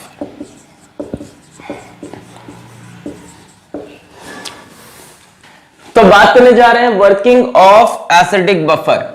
तो एक वीक एसिड ले लिया CH3COOH और इसका salt with strong base CH3COONA, ये पार्शियली डिसोसिएट किया, क्या देगा CH3COO माइनस और H प्लस, ये कंप्लीटली डिसोसिएट करके देगा CH3COO minus and Na plus. अब ये बफर सॉल्यूशन है, मतलब इसमें चाहे एसिड डाले चाहे बेस डाले, इसका pH चेंज नहीं होगा। रियलिटी में होगा पर बहुत ज्यादा चेंज नहीं होगा जब स्मॉल अमाउंट ऑफ एसिड या बेस डाले। आइए देखते हैं ये चीज कैसे होगी। देखो, अगर इसमें एसिड डालोगे तो एसिड से क्या मिलेगा H प्लस, H प्लस जाके किससे रिएक्ट करेगा CH3COO माइनस से, और अगर इसमें बेस डालोगे तो बेस से क्या रिलीज होगा OH माइनस, OH माइनस किससे रिएक्ट करेगा जाके H प्लस से। ठीक है, तो ये आएगा तो ये किसको ढूंढने लगेगा CH3CO माइनस को, ये आएगा तो H प्लस को। चलिए एक एक करके देखते हैं दोनों का एक्शन। पहले बात कर लेते हैं एसिड के एडिशन की। ठीक है, तो ऑन एडिशन ऑफ एसिड, ठीक है, एसिड को ऐड किया, क्या मिला H प्लस, H प्लस जाके किससे कंबाइन करेगा CH3CO माइनस से, तो H plus combines with CH3COO minus, कहां से सॉल्यूशन से, इट विल फॉर्म CH3COOH। अब इस पे एक सवाल आएगा कि जैसे ही CH3COH की कंसेंट्रेशन बढ़ेगी, है ना, बढ़ने लगेगी CH3COH की, तो ये वापस डिसोसिएट करके CH3CO माइनस और H प्लस बनाना चाहेगा, है कि नहीं भाई, इक्विलिब्रियम डिस्टर्ब हो जाएगा, एक तरफ की कंसेंट्रेशन बढ़ने लगेगी तो ये वापस डिसोसिएट होना चाहेगा। पर ध्यान से देखो, कॉमन आयन इफेक्ट की वजह से ये डिसोसिएट नहीं हो पाएगा। यहां पे कॉमन आयन इफेक्ट लगेगा, ऑलरेडी सॉल्यूशन में ये आयन बहुत ज्यादा है, तो ये रिएक्शन हमेशा बैकवर्ड शिफ्ट होना चाह रही होगी due to common ion effect, equilibrium पीछे चला गया, तो ये ज्यादा डिसोसिएट नहीं कर पाएगा। तो ऑल्दो इसका कंसेंट्रेशन बढ़ा, but due to common ion effect, due to common ion effect CH3COH cannot dissociate back. देखो ऐसा नहीं कि CH3COH डिसोसिएट नहीं कर सकता, करना पड़ेगा अगर मजबूरी हो जाए, करना पड़ेगा, अगर इक्विलिब्रियम खराब हो रहा है तो करना पड़ेगा। पर रुको, दूसरा नुकसान क्या हुआ है, इसकी कंसंट्रेशन कम हुई है, किसकी, CH3CO-। इस इक्विलिब्रियम में इसकी कंसंट्रेशन कम हुई है। पर यार इसकी कंसंट्रेशन कम होना टेंशन की बात नहीं, क्योंकि ये तो सोल्यूशन में बहुत ढेर सारा है। मतलब दूसरी दिक्कत क्या हुई है कि सोल्यूशन में CH3COO- का कंसंट्रेशन थोड़ा सा डाउन हुआ है, H+ ले गया। बट वी हैव abundant, है ना, बहुत ढेर सारा, large amount, we have large amount of CH3COO-, strong electrolyte दे रहा है, तो इसकी कोई खास कमी इक्विलिब्रियम में नहीं हो रही। अगर ये कम पड़ने लगता, ये ज्यादा हो जाता, तब डेफिनेटली ये डिसोसिएट करता ताकि इक्विलिब्रियम वापस आए। इसकी कोई कमी पड़ी नहीं है, जितना थोड़ा बहुत गया इस ये और डिसोसिएट कर गया। ये तो कर सकता है ना डिसोसिएट, स्ट्रॉन्ग इलेक्ट्रोलाइट, ये तो 100% डिसोसिएट कर सकता है, स्ट्रॉन्ग। तो H+ के आने से, एसिड के आने से H+ आया, वो H+ सोल्यूशन के H+ को बढ़ा नहीं पाया। एसिड का H+ आया, वो सोल्यूशन के H+ कंसंट्रेशन को बढ़ा नहीं पाया। यदि बढ़ा देता तो pH कम हो जाता, पर H+ आते ही CH3CO- से कंबाइन करके CH3COH बनाया। अब ये CH3COH की वापस डिसोसिएट करने की कोई टेंडेंसी नहीं, क्योंकि ऑलरेडी कॉमन आयन इफेक्ट से रिएक्शन पीछे जा रहा। दूसरी जो इसकी टेंडेंसी होती डिसोसिएट करने की, तब होती कि इसका कंसंट्रेशन फॉल करता, वो भी नहीं किया, इसका कंसंट्रेशन इसने मेंटेन कर दिया डिसोसिएट होकर। ये था एसिड के आने पे जितना भी H+ आया सारा H+ यूज हो गया, तो H+ सॉल्यूशन में नहीं रुक पाया, रुकता तो pH घटाता। अब ऑन एडिशन ऑफ बेस की बात करें, ऑन एडिशन ऑफ बेस, तो बच्चों बेस से हमें क्या मिलेगा, OH- आयन। OH- आयन किससे कंबाइन करेगा, H+ आयन से। H+ कहां से आया, सॉल्यूशन से, और क्या बनाएगा, H2O। अब ऐसा लग रहा है कि सॉल्यूशन में H+ की कंसंट्रेशन डिक्रीज करेगी, क्योंकि H+ जो सॉल्यूशन का था OH ने यूज कर लिया। H+ के डिक्रीज करते ही ये इक्विलिब्रियम डिस्टर्ब हो गया। H+ को लाने का कोई और तरीका है नहीं। इस इक्विलिब्रियम को बुरा लगा कि H+ कम हो गया, ये इक्विलिब्रियम फॉरवर्ड शिफ्ट हुआ। तो on H+ falling short, dissociation of CH3COOH occurs. अब की बार क्यों हो गया डिसोसिएशन, क्योंकि इस बार कमी पड़ रही थी किसी चीज की यहां पे, तो डिसोसिएशन इसका अकर हुआ so as to restore concentration of H+। अब ऐसा नहीं है कि तुम कितना भी OH- डाल दो तो काम हो जाए, वीक है ना यार ये। मान लो तुमने उठा के OH- बहुत ढेर सारा डाल दिया, है ना, बेस की बहुत ढेर सारी अमाउंट डाल दी, तो वो आएगा सारे H+ को लेके चला जाएगा। अब इसकी इतनी हिम्मत नहीं कि बहुत ज्यादा डिसोसिएट करे, थोड़ा बहुत संभाल सकता है, इसीलिए बोला जाता है on the addition of small amount of acid और बेस। तो इस तरह से एडिशन ऑफ एसिड में वर्क करता है, इस तरह से एडिशन ऑफ बेस में। एसिड में जो H+ आया वो इससे कंबाइन करके ये बनाया, वापस ये डिसोसिएट नहीं किया क्योंकि इसकी कोई कमी नहीं हुई, क्योंकि ये खूब ढेर सारा दे रहा। बेस से OH- आया, वो H+ से कंबाइन किया, H+ की कमी हुई, ये डिसोसिएट किया, वापस H+ रिस्टोर हो गया। पर ये चीज बहुत ज्यादा देर तक नहीं हो सकती। तो ये इनकी वर्किंग थी एसिड बफर की। अब मैं जो बता रहा हूं, रियलिटी में अगर आप एसिड डालोगे या बेस डालोगे तो pH चेंज होगा, आपको भी समझ में आ रहा है, क्योंकि आपको पता है OH- डालने पे H+ को ले गया, ये उतना डिसोसिएट नहीं कर पाएगा। आपको पता है H+ डालने पे CH3CO- को ले गया, तो CH3CO- कंसंट्रेशन फॉल करेगी, ये डिसोसिएट करेगा तो H+ बढ़ेगा, तो pH घटेगा। रियलिटी में ऐसा तो हो ही नहीं सकता कि pH पे फर्क ना पड़े, पड़ता है पर कम पड़ता है। तो अब हम देखने जा रहे हैं कि pH पे कितना फर्क पड़ता है ना? क्या pH वाकई चेंज नहीं होता या चेंज होता है पर थोड़ा सा? आइए चेक करते हैं। चलिए, तो एक बहुत ही अच्छा न्यूमेरिकल करेंगे जिससे आपका कंसेप्ट बहुत स्ट्रांग हो जाएगा। इसीलिए मैं कहता हूं वीडियो भाई लास्ट तक देखो, सारे क्वेश्चंस करो। तो बहुत प्यारा क्वेश्चन करने जा रहे हैं अपन, pH से ही रिलेटेड है। क्या है अपना, 12 gram of CH3COOH and 16.4 gram of CH3COONA are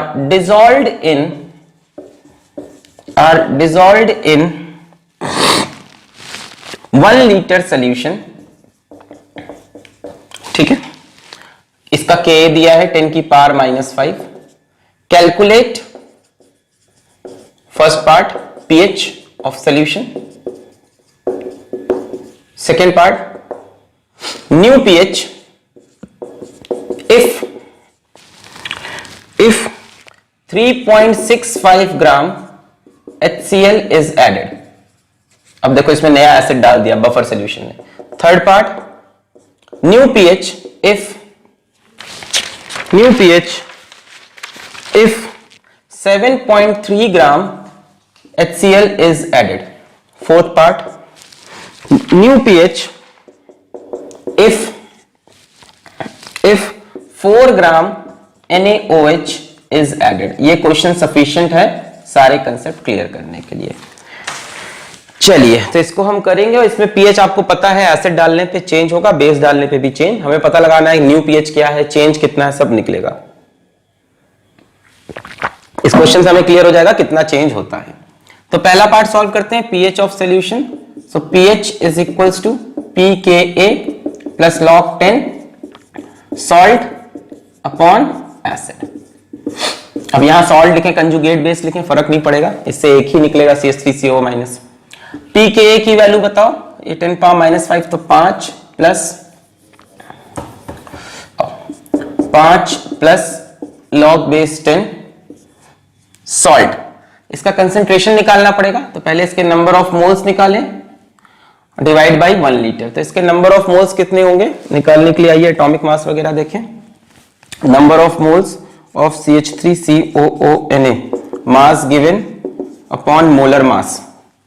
तो इनका मोलर मास कितना होगा, कार्बन 12, हाइड्रोजन 1 तो 3, फिर 12, 16 2 32 और सोडियम 23।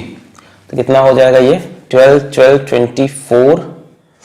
24 और ये 26 यानी 50 और 3 82। बोले सही है। इसका एटॉमिक मास मॉलिक्यूलर मास आएगा 82। तो 82 से ये कितना हो गया, 82 2 2/10 0.2 मोल्स, ठीक है। और number of moles of CH3COOH निकालेंगे तो mass given upon molar mass, carbon 12, hydrogen 1, carbon 12, 16 16 32 और 1, ये आएगा 60। मोलर मास 60, तो 12/60 1/5 दैट इज 0.2 मोल्स। तो दोनों के ही 0.2 मोल्स है शुरुआत में मेरे पास, ठीक है। इसके भी 0.2 आ रहे हैं, 1/5 0.2। तो सॉल्ट की कंसेंट्रेशन 0.2 अपॉन 1 लीटर, एसिड की कंसेंट्रेशन 0.2 अपॉन 1 लीटर। ये कैंसिल होगा, log 1 टू द बेस 10 0 यानी 5। तो शुरुआत में pH ऑफ सॉल्यूशन पहला आंसर है 5। सिंपल, दोनों के नंबर ऑफ मोल्स वगैरह निकाल लिए, जिससे हमें बातें क्लियर हुई।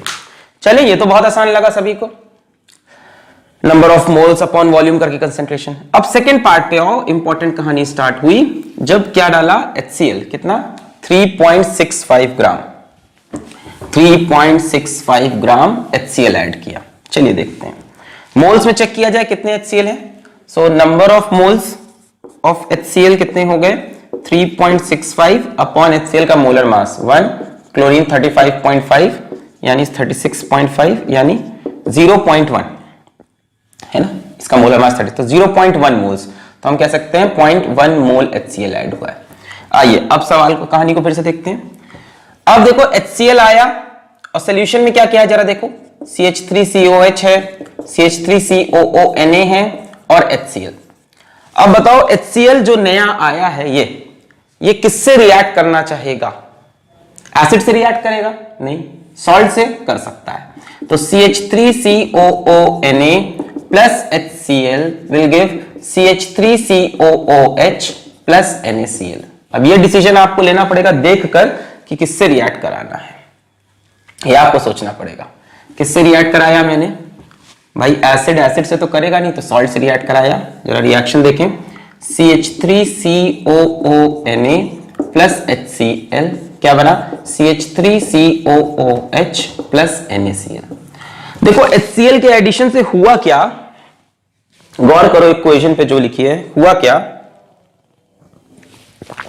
हुआ ये कि सॉल्ट का कंसेंट्रेशन कम हो जाएगा और एसिड का कंसेंट्रेशन बढ़ जाएगा। सॉल्ट का कंसेंट्रेशन कम हो जाएगा और एसिड का कंसेंट्रेशन बढ़ जाएगा। चलो, ये मेरे पास कितना था इनिशियली, ये कितना था, कितना यूज हुआ, कितना बचा, वही करेंगे।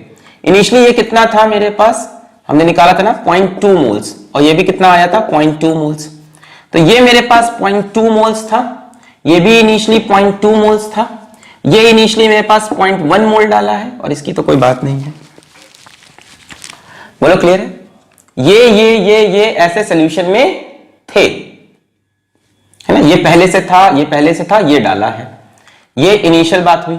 अब कितना कितना यूज हुआ, देखो ये पूरा 0.2 यूज नहीं हो पाएगा क्योंकि इसके 0.2 के लिए ये भी 0.2 चाहिए, जो कि ये अवेलेबल नहीं है, यानी HCl लिमिटिंग रिएजेंट बनेगा, वो डिसाइड करेगा कि कितना कितना यूज होना है।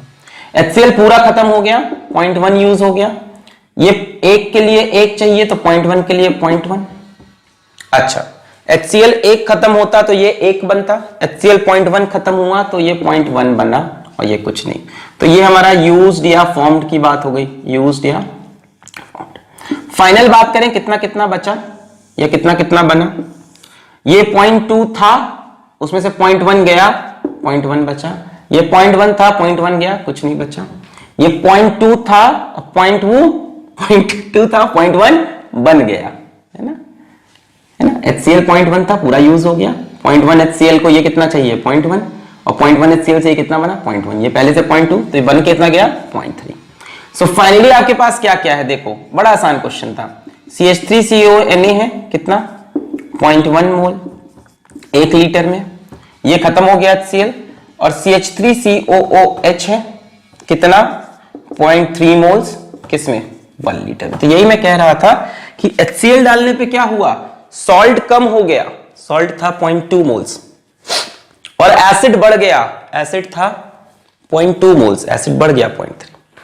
बस अब पीएच का फॉर्मूला लगाना है, क्वेश्चन खत्म कर लेंगे। यहां से पीएच का फॉर्मूला लगा के सवाल खत्म करना है। pH is equals to pKa plus log base 10 salt बराबर एसिड। तो हाँ pH चेंज होता है पर कम। pKa कितना हो जाएगा 5 आ जाएगा 10 की पावर -5 से, है ना, K 10 की पावर -5 प्लस log 10 सॉल्ट की कंसेंट्रेशन बोलो, ये रहा सॉल्ट 0.1 और एसिड की 0.3, सो इट इज 1/3 यानी -log3, तो 5 - log बेस 10 3, log 3 इज 0.47, सो 5 - 0.47 करीब करीब, तो 4.53 अप्रोक्सीमेटली। तो हाँ, इसको डालने पे पीएच चेंज हुआ, 5 से गिर के 4.5 हुआ, पीएच में चेंज आता है। पर इतना स्ट्रॉन्ग एसिड का 0.1 मोल डालने पे पीएच बहुत कम चेंज हुआ, ये बहुत स्ट्रॉन्ग एसिड था, इसकी कंसंट्रेशन बहुत तगड़ी थी, इसका पीएच 1 आना चाहिए था, बस इसने इसका पीएच बचा लिया।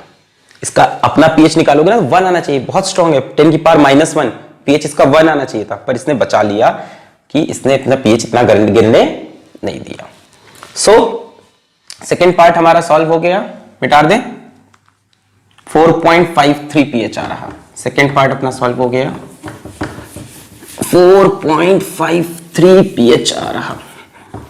दिमाग खुला रखना है एकदम, 4.53 सेकेंड पार्ट का आंसर 4.53। तो जब 0.1 हमने HCl डाला, सो pH इज 4.53। चलिए फिर हमने कितना HCl डाला 7.3 ग्राम, देखते हैं क्या होता है 7.3 ग्राम, यानी number of moles of HCl हो जाएंगे 7.3 अपॉन 36.5। 7.3 देख रहे हो, इसका डबल है, इसका जस्ट डबल, मतलब 0.2 मोल्स डाल दिए HCl के। अब क्या होगा, 3 कंपोनेंट है CH3COOH, CH3COONA और HCl।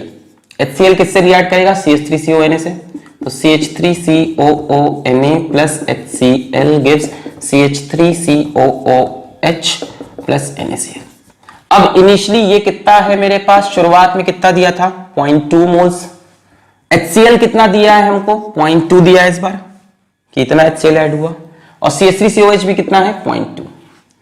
अब कितना कितना यूज होगा देखें, 0.2 से पूरा रिएक्ट कर जाएगा, 1 से रिएक्ट करता है, तो 0.2 रिएक्ट्स विथ 0.2 कंप्लीटली, और ये कितना बन जाएगा 0.2 और। सो फाइनली क्या क्या बचेगा चला देखते हैं। ये कितना था 0.2 मोल्स था सॉल्ट, कितना रिएक्ट कर गया 0.2, कुछ नहीं बचा, सॉल्ट खत्म। ये कितना था एसिड 0.2 था, कितना रिएक्ट कर गया 0.2, खत्म। ये एसिड शुरुआत में वीक एसिड 0.2 मोल्स थे एसिटिक एसिड के, इस रिएक्शन से 0.2 मोल्स और बन गए, टोटल कितने हो गए 0.4 मोल्स ऑफ CH3COH। देखो HCl डालने से क्या हुआ, एसिड के मोल्स बढ़ गए और सॉल्ट के मोल्स कम हो गए। 0.2 मोल इसके डाले हमने,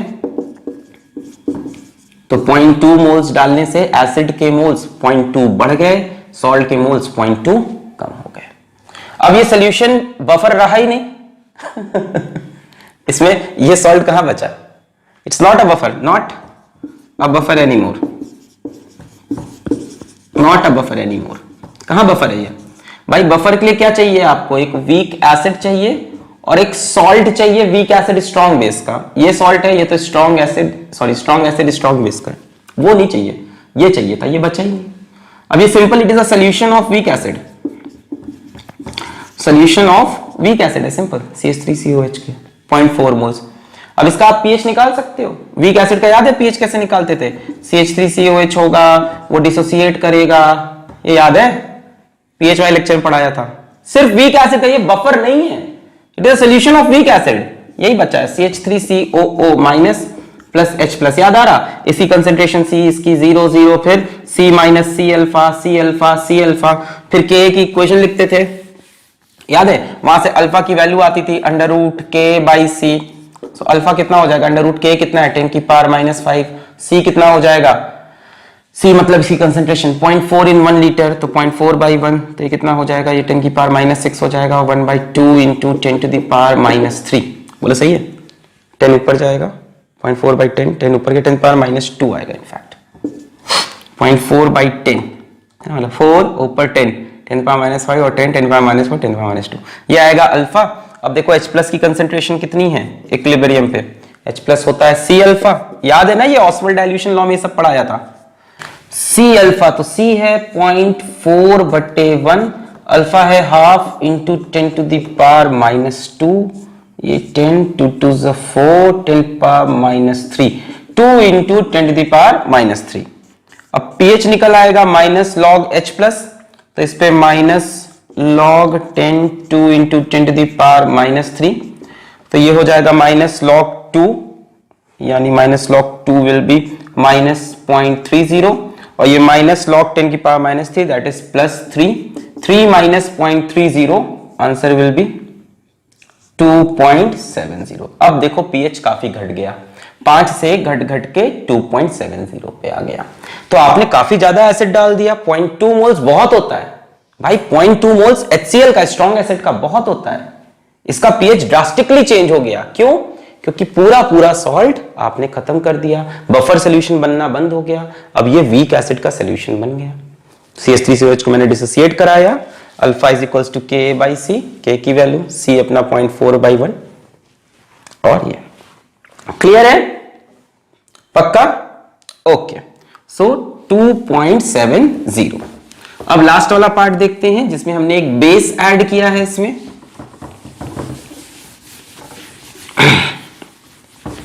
ठीक है, डील करना आ रहा है, कोई फॉर्मूला मत रखो, डील करने के लिए प्रोसीजर समझो।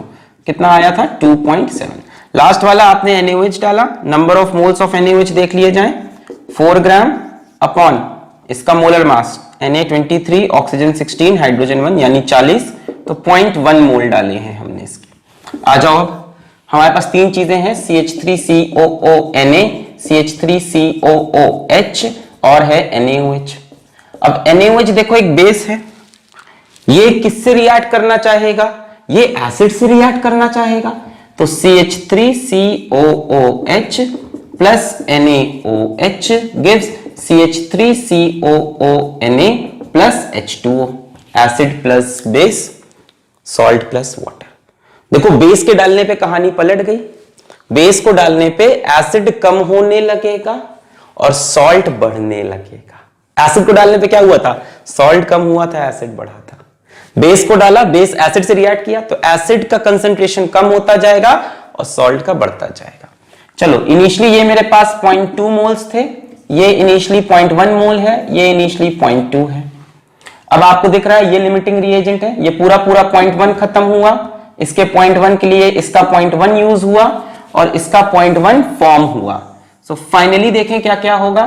फाइनली 0.2 में से 0.1 खत्म, 0.1 बचा, 0.1 था 0.1 खत्म, कुछ नहीं बचा, 0.2 था और 0.1 और बन गया तो 0.3 बन गया। सो CH3COOH यानी जो एसिड था वो इतना हो गया, CH3COONA यानी जो हमारे पास सॉल्ट था वो इतना हो गया। बस अब pH निकालना है। pH का फॉर्मूला आपको पता है, pH is equals to pKa plus log base 10 salt बराबर एसिड। तो pKa आएगा अपना 5 प्लस log बेस 10, सॉल्ट कितना हो गया है 0.3, एसिड कितना हो गया है 0.1 बटे 1 रहेगा। सो log 3 की वैल्यू हो जाएगी 0.47, सो pH 5.47। देखो बेस डालने पे pH बढ़ गया, बेस डालने पे pH बढ़ना चाहिए, एसिड डालने पे pH कम होना चाहिए, एसिड डालने पे pH कम हुआ, बेस डालने पे pH बढ़ गया। सो NaOH डालने पे pH 5.47। क्लियर है तीनों पार्ट? बहुत बढ़िया। तो बस यही देखना है कि किससे रिएक्ट करेगा, ठीक है, एसिड हो बेस हो जैसा बफर हो उसके अकॉर्डिंग रिएक्शन लिखना है, देखना है कि एसिड और सॉल्ट में से किसकी कंसेंट्रेशन कम हुई किसकी ज्यादा। तो बेस डालने पे pH बढ़ा, एसिड डालने पे pH घटा। क्लियर है? तो ऐसा नहीं है कि बफर का pH नहीं चेंज होता, आपने रिएक्शंस करके देखे, न्यूमेरिकल्स करके देखे, चेंज होता है। ठीक है, मिटा दे। ओके, अब इसी से रिलेटेड एक टर्म आता है। अब आप ये समझ गए कि हाँ बफर का pH चेंज होता है। तो अब इससे एक बात आता है, कैसे डिसाइड करें कौन सा बफर ज्यादा अच्छा है। तो उसके लिए मतलब विच इज बेटर बफर, है ना, क्योंकि सभी बफर का pH चेंज होता है। तो बेटर बफर वो होता है बच्चों जिसकी बफर कैपेसिटी ज्यादा हो, बफर कैपेसिटी ज्यादा हो। बफर कैपेसिटी क्या होता है? Number of moles of H plus or OH minus ions which changes the pH of buffer by unity। ठीक है, मान लो मेरे पास दो बफर सॉल्यूशन है, एक कोई A एक कोई B। इसमें मैंने मान लो 0.2 मोल्स डाले HCl के और इसका बफर तब चेंज हो गया, चेंज इन pH मान लो 1 हो गया, डेल्टा pH। और इसमें मान लो मैंने 0.4 मोल्स डाले HCl के और तब इसका चेंज इन pH हुआ 1।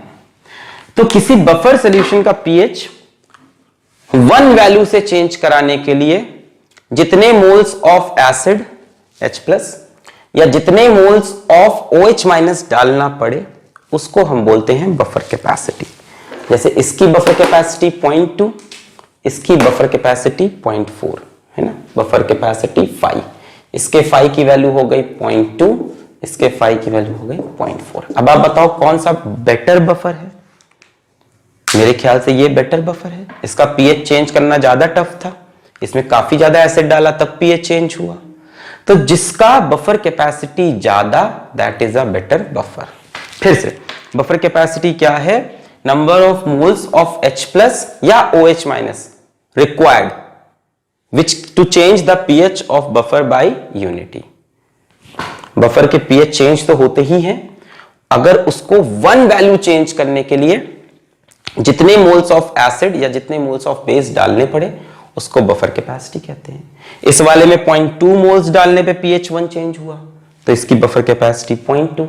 इस वाले में 0.4 डालने पे pH 1 चेंज हुआ तो इसकी बफर कैपेसिटी 0.4। दोनों में से बेटर कौन है खुद बताओ? इसको ज्यादा एसिड चाहिए अपना pH चेंज करने के लिए, मतलब ये रेजिस्टेंट है, ये pH चेंज करना नहीं चाहता, so this is a better buffer. बोलो पक्का समझ में आया? क्यों बेटर है? क्योंकि 0.2 मोल्स में अपना pH 1 नहीं चेंज कर रहा, 0.4 में चेंज कर रहा। अपने पीएच को पकड़ के रखा हुआ है। तो जिसकी बफर कैपेसिटी जितनी ज्यादा, that is a better buffer. What is buffer capacity? Number of moles of H plus और OH minus required to change the pH of buffer by unity. Buffer capacity का हम फॉर्मूला भी लिख सकते हैं। Buffer capacity का formula क्या हो जाएगा? phi is equals to number of moles of H plus slash OH minus added divided by change in pH।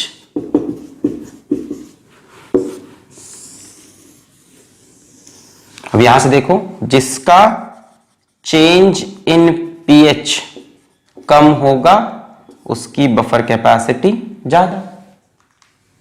जो अपने pH को आसानी से चेंज ना होने देगा, जिसका चेंज इन pH कम, उसकी बफर कैपेसिटी ज्यादा। जिसकी बफर कैपेसिटी ज्यादा, that is a better buffer.